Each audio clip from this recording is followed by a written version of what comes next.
کہ وہ حت المقدور اس کی مدد کرنے کی کوشش کریں گے۔ سلطان سے مخاطب کیا اور بولے، اے میری بہن، تمہیں پریشان ہونے کی بالکل ضرورت نہیں ہے۔ تم اپنا بچہ میرے پاس لے کر آئی ہو، میں اپنی پوری کوشش کروں گا کہ میں تم پتہ لگا سکوں کہ آخر اس کی نظر کی بینائی کیوں نہیں ہوتی، ہے، اور اگر یہ کسی طریقے سے اس کی بینائی واپس آ سکتی ہوئی تو میں وہ کوشش بھی ضرور کروں گا۔ اتنا کہتے ہی سلطان نے وزیر کو پکارا اور دربار کے باہر ہی کھڑا تھا اور سلطان کی پکار کا منتظر تھا۔ سلطان کی آواز پر لب پکڑ وہ دربار کے اندر داخل ہو گیا اور سلطان سے کہنے لگا، جی میرے سلطان، میرے لیے کیا حکم ہے؟ سلطان نے اس کی جانب دیکھا اور بولے، شاہی طبیب کو جلد حاضر کرو، مجھے اس سے بے حد ضروری کام ہے۔ وزیر الٹے قدموں واپس چلا گیا۔ سیاہ چادر والی عورت بڑی پر امید نظروں سے سلطان کی جانب دیکھے جا رہی تھی۔ کچھ ہی دیر بعد شاہی طبیب تیز تیز قدموں سے چلتا ہوا سلطان کے دربار میں آ پہنچا۔ سلطان نے شاہی طبیب کو حکم دیا کہ وہ بچے کا معائنہ کرے اور پتہ لگانے کی کوشش کریں کہ بچے میں بینائی سے محرومی کی کیا وجہ ہے۔ شاہی طبیب نے سلطان کی بات سمجھ لی تھی۔ عورت نے آگے بڑھ کر اپنا بچہ شاہی طبیب کے سامنے لٹا دیا۔ ننھا بچہ بے خبری گہری نیند سو رہا تھا۔ شاہی طبیب نے بچے کا معائنہ شروع کر دیا۔ نبض دیکھنے سے لے کر بچے کی آنکھیں کھول کر ان کا جائزہ لینے تک شاہی طبیب نے بڑی دیر تک بچے کا معائنہ کیا، مگر سلطان دیکھ چکے تھے کہ شاہی طبیب کے چہرے پر مایوسی پھیل گئی ہے۔ معائنہ مکمل کرتے ہی شاہی طبیب نے بچے کو واپس کپڑے میں لپیٹا اور عورت کے حوالے کر دیا۔ عورت بڑی امید بھری نظروں سے شاہی طبیب کو دیکھ رہی تھی، مگر طبیب اٹھا اور سلطان سے کہنے لگا، معاف کیجیے گا سلطان، مگر اس بچے میں بینائی کا نقص پیدائشی ہے۔ ماں کی شکم میں ہی اس بچے کی آنکھوں میں روشنی نہیں پڑی۔ یہ اللہ کا حکم ہے اور اس کے سوا کچھ نہیں۔ میں اس کا علاج نہیں کر سکتا، بلکہ میں تو کیا اب تک دنیا میں ایسی معذوری کا کوئی علاج نہیں ہے۔ ہاں، مگر اللہ کے ہاں دیر نہیں۔ اگر یہ عورت اللہ سے دعا کرتی رہے تو کیا پتہ کسی روز اس عورت پر مہربان ہو جائے، اس بچے کی نظر کی بینائی لوٹا دے۔ میری حکمت اس سلسلے میں کچھ نہیں کر سکتی۔ سلطان نے طبیب کی بات سن کر مایوسی سے سر جھکا لیا۔ سیاہ چادر والی عورت ایک بار پھر دبی دبی سسکیاں لے کر رونے لگی۔ سلطان کے پاس اب اسے دینے کے لیے تسلی بھی نہیں تھی۔ شاہی طبیب اجازت لے کر چلا گیا تو سلطان نے اس عورت کو مخاطب کیا اور کہنے لگے، اللہ کی رضا میں راضی رہو میری بہن، شاید یہ تمہاری کوئی آزمائش ہے جس میں پورا اترنا تمہاری کامیابی ہوگا۔ بہتر یہی ہے کہ اللہ کا شکر ادا کرو جس نے تمہیں اولاد جیسی نعمت سے نوازا ہے، اور اپنے بچوں کو جو ہے جیسے ہیں کے بنیاد پر قبول کرو۔ سلطان کی بات سن کر عورت نے نظر اٹھا کر سلطان کی جانب دیکھا۔ سلطان ابو سے اپنے گھر جانے کا اشارہ کر رہے تھے۔ عورت خاموشی سے اٹھ کھڑی ہوئی۔ سلطان نے وزیر کو بلایا اور اسے حکم دیا کہ عورت کو بگھی میں اس کے گھر تک چھوڑ کر آیا جائے۔ وہ پیدل چلنے کی حالت میں نہ تھی۔ کچھ دیر کے بعد وزیر نے بتایا کہ بگھی تیار ہے۔ سلطان نے عورت کی جانب دیکھا اور اسے کہا، میری بہن، اللہ تمہارا حامی و ناصر ہوگا۔ بگھی میں بیٹھ کر آرام سے اپنے گھر کی جانب چلی جاؤ۔ عورت نے کچھ نہ کہا، کچھ دیر کھڑی رہی اور پھر پلٹ کر دربار کے دروازے کی جانب چل دی۔ سلطان دکھی دل کے ساتھ دوسری عورتوں کی جانب متوجہ ہو گئے۔ ایک دوسری عورت آئی اور سلطان کو اپنے شوہر کی ظلم کی داستان سنانے لگی۔ اس میں آدھے سے زیادہ عورت کی خود ساختہ داستان تھی، مگر سلطان توجہ سے سنتے رہے۔ چادر والی عورت دربار کے دروازے تک جا کر اچانک سے رک گئی اور وہ وہاں کچھ دیر تک کھڑی رہی اور پھر اچانک پلٹ کر سلطان کو دیکھنے لگی۔ سلطان نے اس کی نظروں کا ارتکاز محسوس کیا تو ایک دم چونک کر سر اٹھایا۔ وہ خاموشی سے کھڑی انہیں دیکھ رہی تھی۔ ان کی تیز نظروں نے بھانپ لیا کہ وہ عورت ان سے کچھ چھپا رہی تھی۔ اس کے اندر کوئی ایسی بات ضرور تھی جو وہ سلطان کو بتانا چاہتی تھی، مگر بتانے کی ہمت نہ کر پا رہی تھی۔ سلطان نے اپنے پاس بیٹھی ہوئی عورت سے وعدہ کیا کہ وہ جلد اس کے شوہر کو بلا کر اس کی باز پرس کریں گے۔ عورت خوش ہو کر اٹھ کر دربار سے جانے لگی، مگر سیاہ چادر والی عورت یوں ہی دربار کے دروازے سے لگ کر کھڑی تھی۔ وہ نہ باہر جاتی تھی اور نہ اندر آنے کی ہمت کر پا رہی تھی۔ جب اس نے سلطان کو مسلسل اپنی جانب دیکھتے ہوئے پایا تو ہمت کر کے پھر سے آگے آئی اور سلطان کے سامنے آ کر کھڑی ہو گئی۔ سلطان خاموشی سے اس کا جائزہ لے رہے تھے۔ وہ انتظار کر رہے تھے کہ یہ عورت خود ہی وہ بات بتا دے جو وہ بتانا چاہتی ہے، مگر کافی دیر انتظار کے بعد بھی جب وہ عورت کچھ نہ بولی تو سلطان نے اسے مخاطب کیا، میری بہن کیا بات ہے؟ تم پلٹ کر کیوں آئی ہو؟ کیا کوئی ایسی بات ہے جو تم بتانا بھول گئی تھی اور اب تم بتانا چاہتی ہو؟ اگر ایسا ہے تو مجھ سے کچھ مت چھپاؤ اور ہمت کر کے وہ بات کہہ ڈالو جس نے تمہیں تکلیف میں مبتلا کیا ہوا ہے۔ سلطان کے سوالیہ نظر اس عورت پر جمی تھی۔ وہ عورت کچھ دیر تو اپنے بچے کو سینے سے لگا کر کھڑی رہی، پھر کہنے لگی، سلطان مجھے یہ بات آپ کو بتاتے ہوئے انتہائی شرم آ رہی ہے کیونکہ یہ میرا انتہائی خاص معاملہ ہے، مگر اس کے باوجود میں آپ کو یہ بات بتانا چاہتی ہوں کہ شاید میرے بچوں کی آنکھوں کے نقص میں اس بات کا کوئی تعلق ہو۔ اس عورت کی بات نے سلطان کو تعجب میں ڈال دیا۔ انہوں نے اسے اشارہ دیا کہ وہ اپنی بات مکمل کر لے۔ عورت پھر سے کہنے لگی، اے سلطان، میرا شوہر یوں تو بہت اچھا ہے اور میرا بہت خیال کرتا ہے، بچوں کے ساتھ بھی اس کا برتاؤ بہت اچھا ہے، اس نے ہمیں کھانے پینے کی کبھی کوئی کمی نہیں دی اور نہ دیگر ضروریات سے ہاتھ روکا ہے، مگر اس میں ایک بے حد عجیب عادت ہے، رات کو بچے جلدی سو جاتے ہیں، میں بڑی دیر تک اس کے پاس موجود ہوتی ہوں، مگر وہ مجھ سے قریب نہیں ہوتا بلکہ ادھر ادھر کی باتیں کرتا رہتا ہے، مگر جیسے ہی میں اسے شب بخیر کہہ کر سونے کے لیے لیٹ جاتی ہوں، چونکہ میں دن بھر کی تھکی ہوتی ہوں اور جلدی گہری نیند میں چلی جاتی ہوں، تبھی میرا شوہر آ کر مجھے جگا دیتا ہے اور اپنی خواہش کا اظہار کرتا ہے۔ یہ اس کا ہمیشہ کا معمول ہے۔ اس کی اس عادت سے کبھی کبھی مجھے بے حد تکلیف ہوتی ہے۔ گہری نیند سے جاگنا مجھے پریشان کرتا ہے، مگر میں نے اسے کبھی انکار نہیں کیا۔ ہم دونوں میاں بیوی کے تعلق میں بس یہی واحد چیز ہے جو ذرا عجیب ہے۔ کیا اس بات کا میرے بچوں کی معذوری سے کوئی تعلق ہے؟ عورت کے سوال نے سلطان کو پریشانی میں ڈال دیا۔ جو بات سلطان کو اس عورت نے بتائی تھی، واضح طور پر تو سلطان کو اس میں کوئی ایسی خرابی نظر نہ آ رہی تھی جس کی وجہ سے وہ عورت اللہ کے عذاب کا شکار ہو گئی تھی، مگر سلطان سمجھ گئے تھے کہ انہیں اس معاملے کی تحقیق کرنی پڑے گی۔ ان کے اوپر ایک بڑی ذمہ داری تھی۔ وہ ایک ماں کے سامنے اس کے واحد مددگار کے طور پر کھڑے تھے۔ عورت امید بھری نظروں سے سلطان کو دیکھ رہی تھی۔ سلطان نے اسے مخاطب کیا اور بولے، تم نے اچھا کیا کہ اصل بات مجھے بتا دی۔ میں تمہارے شوہر سے ملاقات کروں گا، تبھی میں کچھ کہہ سکتا ہوں کہ تمہارے ساتھ یہ انہونی کیوں ہو رہی ہے۔ تب تک تم اپنے گھر جاؤ اور آرام کرو، اس بارے میں سوچنے کی ضرورت نہیں ہے۔ اب اس معاملے میں سوچنے کا کام میرا ہے۔ سلطان کے ماتھے پر لکیروں کا جال بچھ گیا تھا۔ عورت نے بے حد خوشی سے سلطان کو دیکھا تھا۔ یقیناً وہ سمجھ رہی تھی کہ اب سلطان کوئی نہ کوئی حل نکال ہی لیں گے۔ وہ کیوں نہ سمجھتی، سلطان کی شہرت تھی ہی ایسی، ناممکن کو ممکن کر دکھانے کا حوصلہ رکھتے تھے۔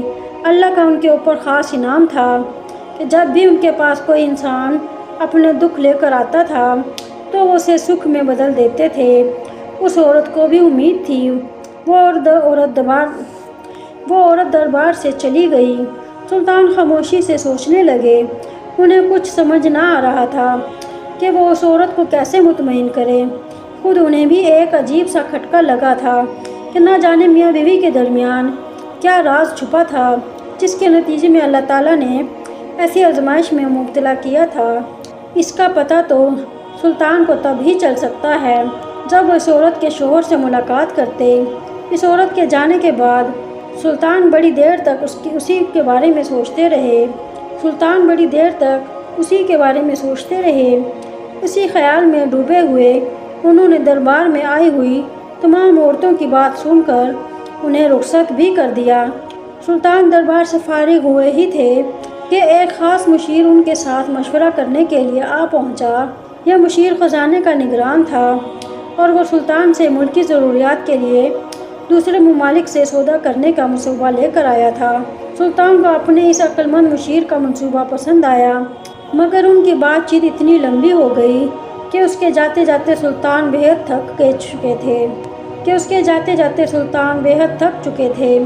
عصر کی نماز کرتے ہی اچانک سے سلطان کو خیال آیا کہ انہوں نے صبح عوروں سے ایک وعدہ کیا تھا۔ خیال کا آنا تھا کہ سلطان نے وزیر کو بلوا بھیجا۔ وزیر سر جھکا کر اندر آیا تو سلطان نے اسے مخاطب کیا، وزیر، تم نے صبح اس چادر پوش عورت کو تو دیکھا ہی ہوگا جو اپنے چھوٹے سے بچے کو اٹھا کر یہاں پر آئی تھی۔ میں چاہتا ہوں کہ تم اس کے شوہر کو مجھ سے ملاقات کروانے کے لیے یہاں لاؤ۔ اگر وہ تم سے سوال جواب کریں کہ میں نے اسے کیوں بلایا ہے تو اسے کچھ مت بتانا، بس خاموشی سے اسے یہاں لے آنا، میں خود اسے بتا دوں گا کہ میں نے اسے کیوں بلایا تھا۔ وزیر نے سلطان کی بات سمجھ لی تھی۔ وہ سلطان کو اطمینان دلاتے ہوئے پلٹ گیا۔ وہ جلد ہی اس عورت کی شوہر کو لے کر حاضر ہو جائے گا۔ وزیر نے اپنے کہے کا مان رکھا اور جلد ہی دربار میں واپس آ گیا۔ اس بار وہ اکیلا نہیں تھا، اس کے ساتھ ایک اور شخص بھی تھا۔ وہ کافی صحت مند تھا، اس کی سیاہ داڑھی تھی اور اس نے سر پر ایک ٹوپی اوڑھ رکھی تھی۔ سفید لباس میں اس کا موٹا سا پیٹ باہر نکلا جا رہا تھا۔ سلطان کو اس کے چہرے پر بکھری ہوئی رعونت اور غرور دور سے ہی محسوس ہونے لگا۔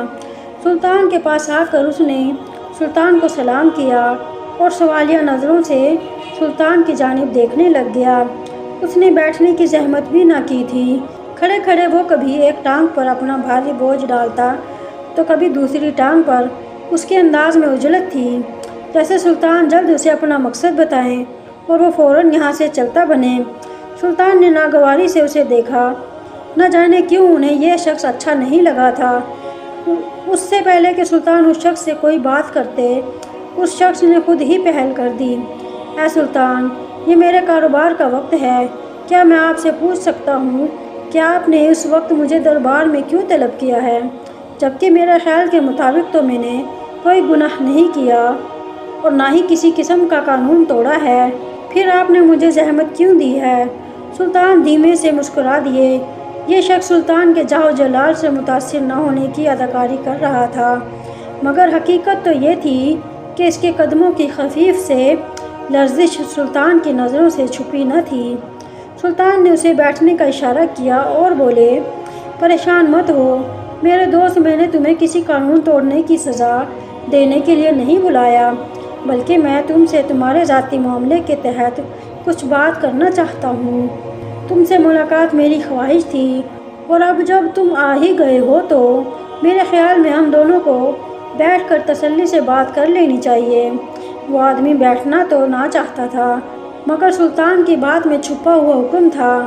چاروں ناچار وہ شخص سلطان کے سامنے بیٹھ گیا اور پھر سے سوالیہ نظروں سے سلطان کی جانب دیکھنے لگا۔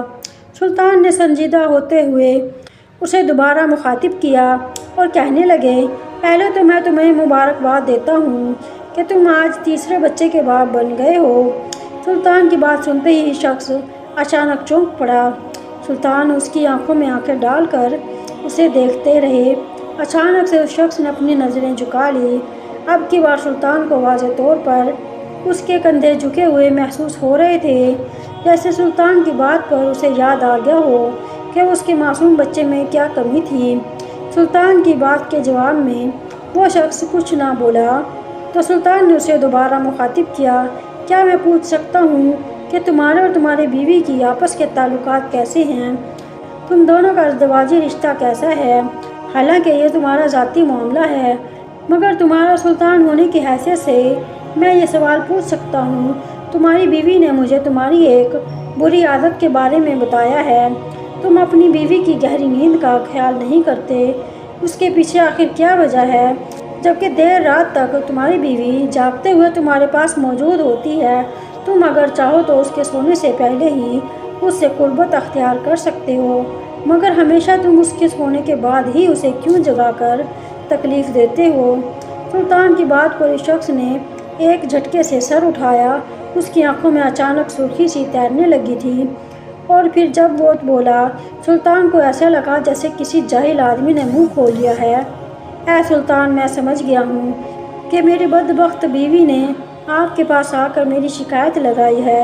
نہ جانے اسے مجھ سے کیا تکلیف ہے۔ میں اچھا خاصا دولت مند انسان ہوں، اس کی اور بچوں کی ہر ضرورت کا خیال رکھتا ہوں، باہر کی آوارہ عورتوں سے رغبت نہیں رکھتا، اور صرف اپنی بیوی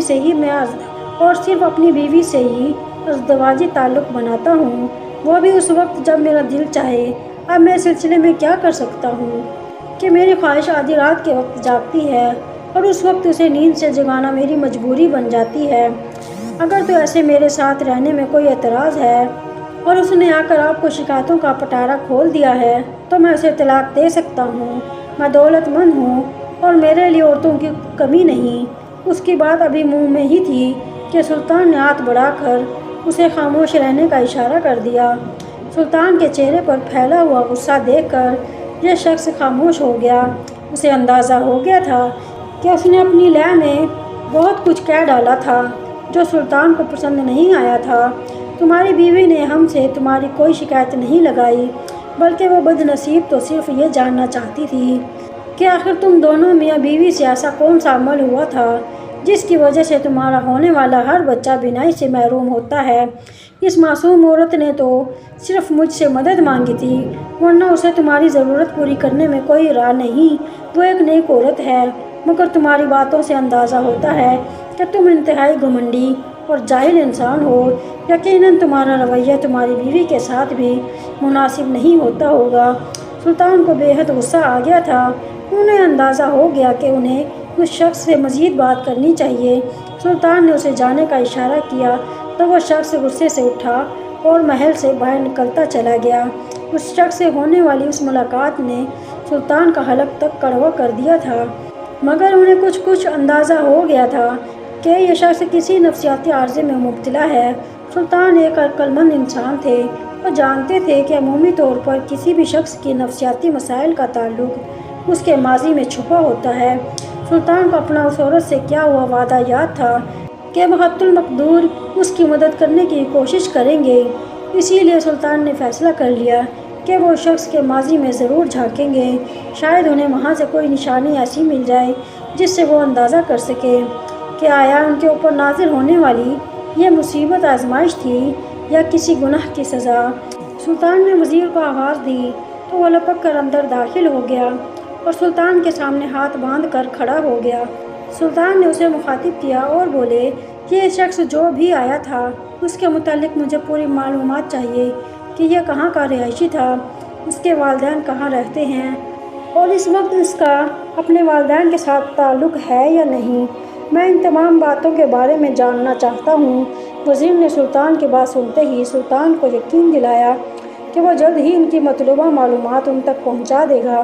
سلطان وزیر کو حکم دے کر مطمئن ہو گئے۔ وہ جانتے تھے کہ جلد ہی وہ ان تک کوئی اچھی خبر پہنچا دے گا۔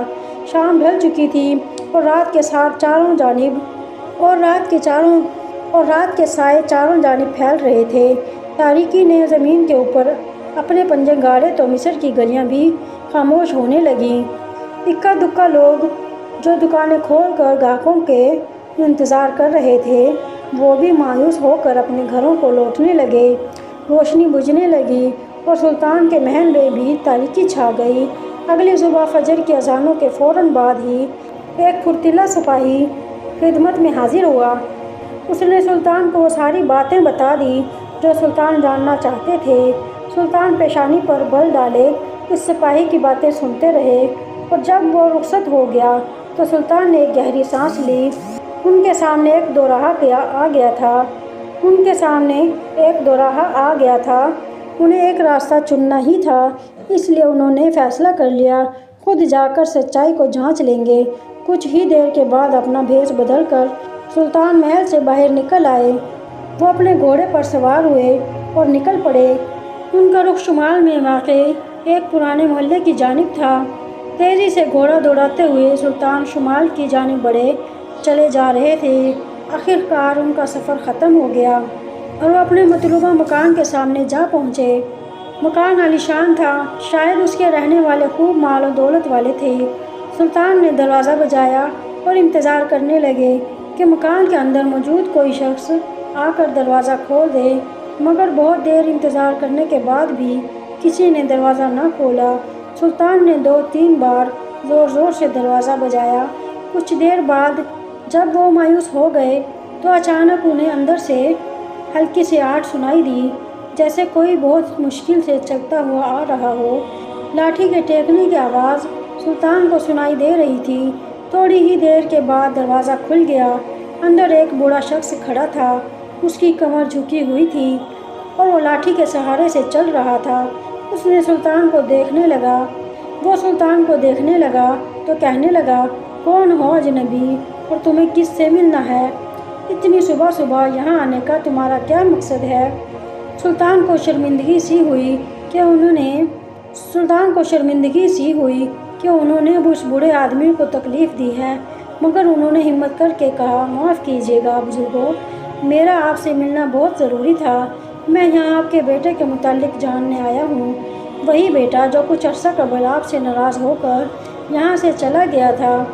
یہ سننا تھا کہ بوڑھے کی آنکھیں حیرت سے پھیل گئیں، پھر ان کی آنکھوں میں آنسو بھر گئے، پھر وہ خاموشی سے ایک جانب کو ہو گیا اور سلطان کو اندر آنے کا راستہ دے دیا۔ سلطان اندر داخل ہو گئے۔ مکان کا صحن بہت ہی کشادہ تھا۔ اس کشادہ صحن میں ایک جانب کنواں بنا ہوا تھا۔ بوڑھا دھیرے دھیرے چلتا ہوا اندر کی جانب بڑھتا گیا۔ سلطان بھی اس کے پیچھے پیچھے اندر داخل ہو گئے۔ گھر میں اس بوڑھے کے علاوہ اور کوئی نہیں تھا، مگر گھر صاف ستھرا تھا۔ بوڑھے نے سلطان کو ایک نشست گاہ پر بیٹھنے کا اشارہ کیا اور بولے، ملازم کچھ دیر ہوئی ہے، صفائی کر کے چلا گیا ہے، وہ فجر کی اذانوں کے ساتھ ہی آ جاتا ہے، پھر باقی سارا دن میں بوڑھا اپنی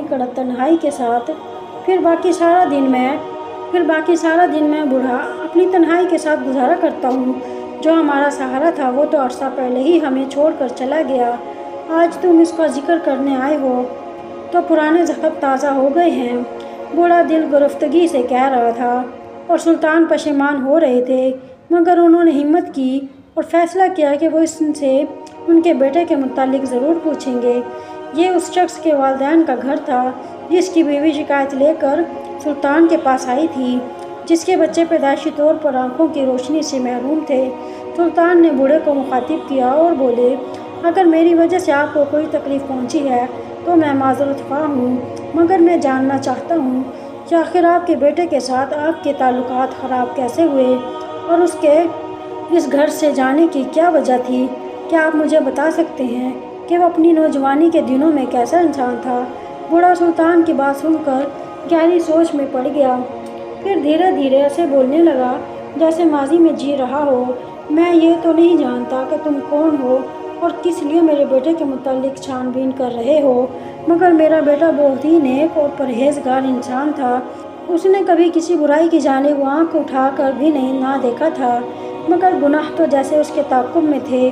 اس کی شادی ہوئی تو اپنی خوبصورت بیوی کے ساتھ خوشی خوشی زندگی گزارنے لگا، مگر انہی دنوں ایک حادثے نے اس کی ماں کی آنکھوں سے روشنی چھین لی، وہ دونوں آنکھوں سے نابینا ہو گئی۔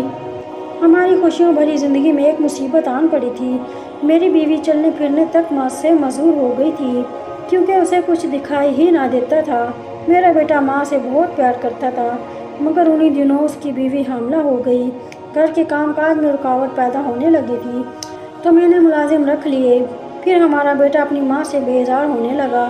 اس کی ماں ہر وقت اپنی بینائی کے غم میں روتی رہتی تھی۔ بیٹا اپنی بیوی کے جاؤ پورے کرنا چاہتا تھا، اپنی زندگی جینا چاہتا تھا، مگر ماں کی معذوری نے اس کے ارمانوں پر پانی پھیر دیا۔ وہ بیزار ہونے لگا اور اسے روز لڑنے کے بہانے ڈھونڈنے لگا۔ میں خاموش نظروں سے یہ سب کچھ دیکھ رہا تھا، نہ بیوی کو کچھ سمجھا سکتا تھا نہ بیٹے کو۔ ایک روز جب میری بہو حاملہ تھی، کنویں سے پانی بھر رہی تھی تو میرا بیٹا گھر گیا۔ اتفاق سے اس وقت گھر میں کوئی ملازم نہ تھا۔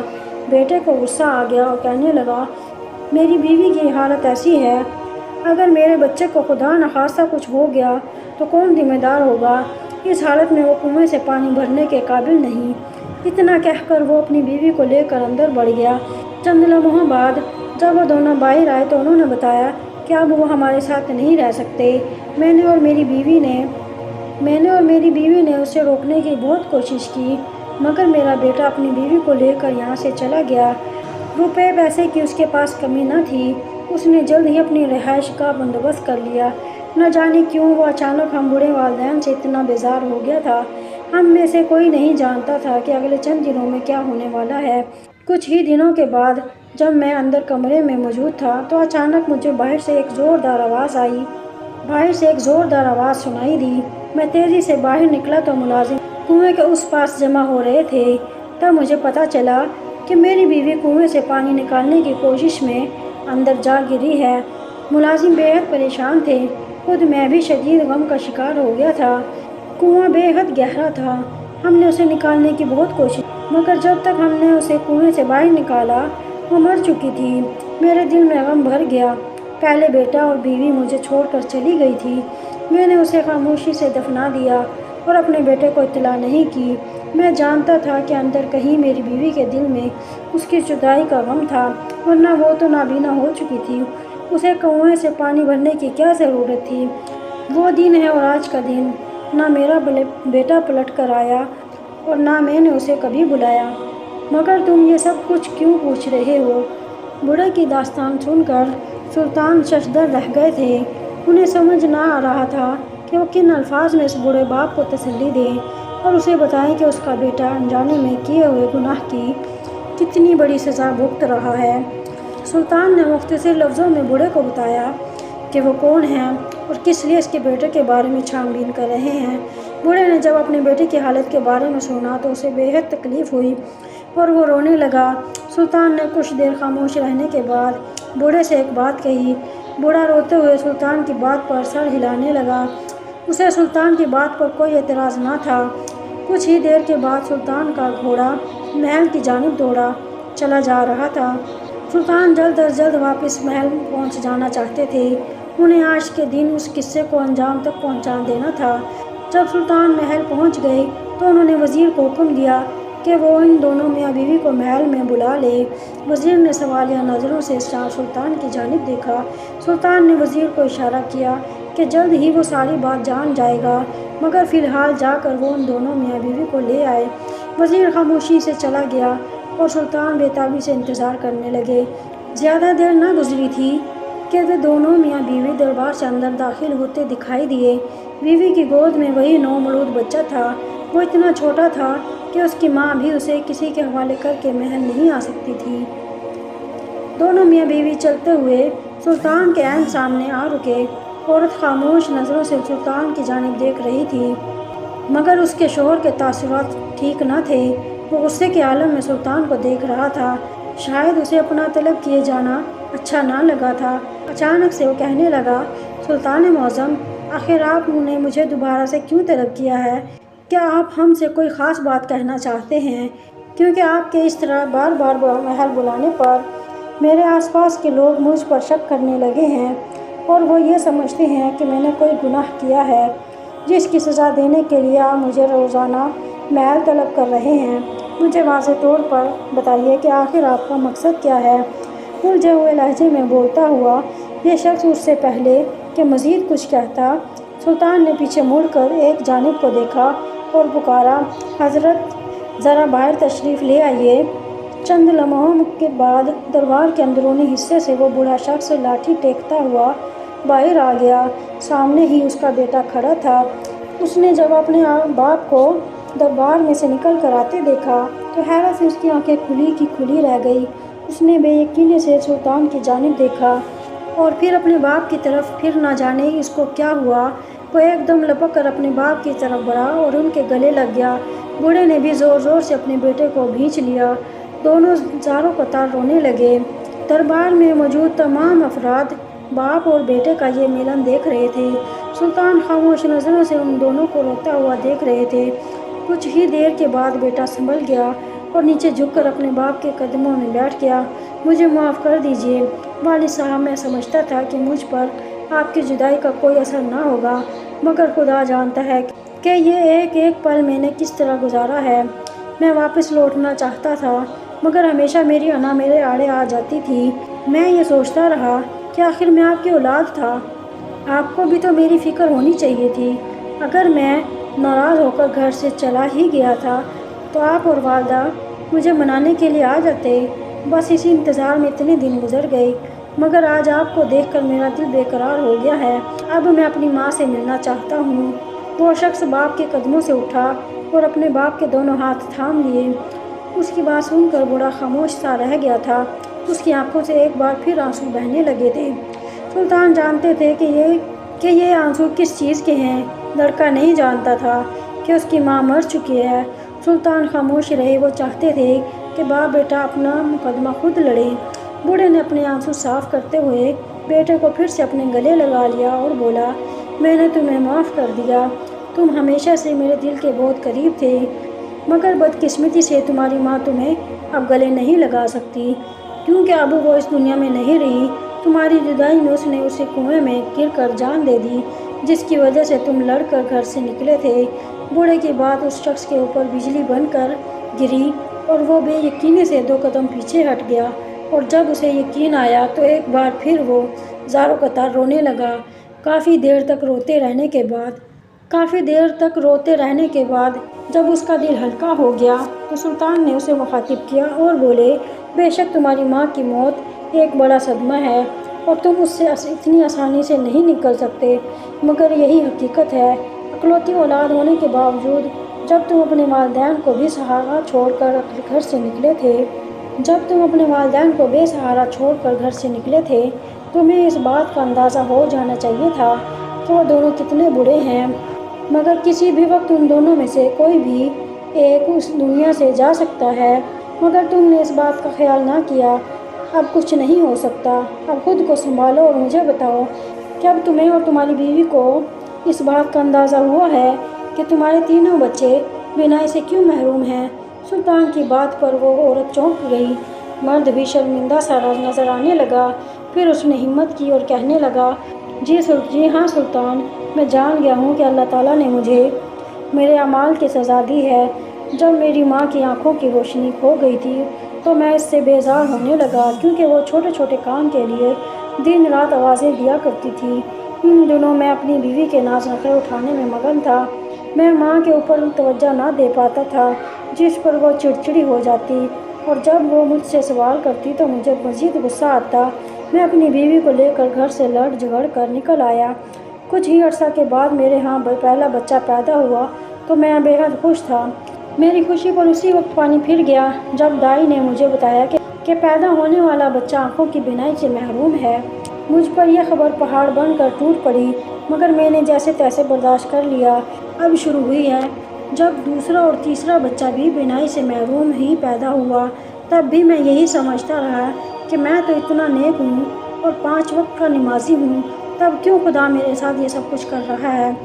میں نے کبھی اس بات پر غور ہی نہ کیا کہ میں نے اپنے بوڑھے والدین کو جس حال میں تنہا چھوڑا تھا وہ میرا سب سے بڑا گناہ تھا، جس نے میری زندگی بھر کی نمازوں پر پانی پھیر دیا تھا۔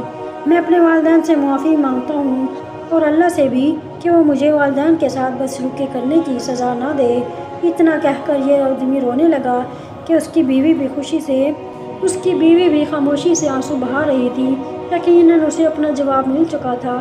سلطان نے آگے بڑھ کر اس شخص کے کندھے پر ہاتھ رکھا اور اسے تسلی دی، ہمارا جو نقصان ہو چکا ہے اسے کوئی نہیں بھر سکتا، مگر اب بھی وقت ہے، اپنے بڑے باپ کی خدمت کرو اور اللہ کو راضی کرو، یہی تمہارے لیے بہتر ہے۔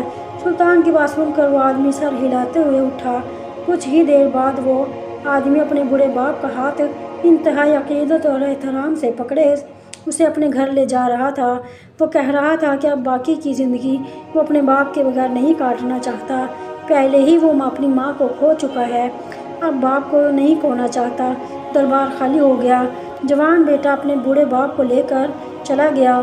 سلطان خاموشی سے دربار میں بیٹھ گئے اور سوچنے لگے کہ اولاد کتنی آسانی سے اپنے والدین کو اپنی زندگی سے نکال دیتی ہے، یہ جانے بغیر کہ اللہ کی نظر میں یہ کتنا بڑا گناہ ہے۔ کئی موسم گزرتے چلے گئے، 2 سال بیت گئے۔ ایک روز جب سلطان اپنے دربار میں بیٹھے معمول کے کام نپٹا رہے تھے، تب ایک عورت محل میں داخل ہوئی۔ سلطان اسے دیکھ کر چونک گئے۔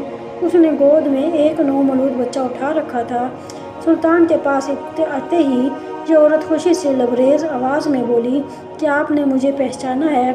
سلطان، میں وہی عورت ہوں جس کے بچے بینائی سے محروم ہوا کرتے تھے۔ سلطان نے اسے دیکھتے ہی پہچان لیا۔ وہ عورت بےحد خوش معلوم ہو رہی تھی۔ سلطان کے پوچھنے پر اس نے بتایا کہ اس کے ہاں ایک اور بچے کی ولادت ہوئی ہے اور خوش قسمتی سے اس کی بینائی بالکل ٹھیک ہے۔ نہ صرف یہ بچہ بلکہ اس کے پہلے تینوں بچوں کی آنکھیں بھی علاج کروانے سے ٹھیک ہو چکی ہیں۔ سلطان مسکرا دیے۔ یقیناً یہ سب کچھ اپنے بوڑھے ماں باپ کے ساتھ حسن سلوک کا نتیجہ تھا۔ سلطان جنہوں نے اس شخص کو اس کی بیوی کی ساری خطائیں معاف کر دی تھی۔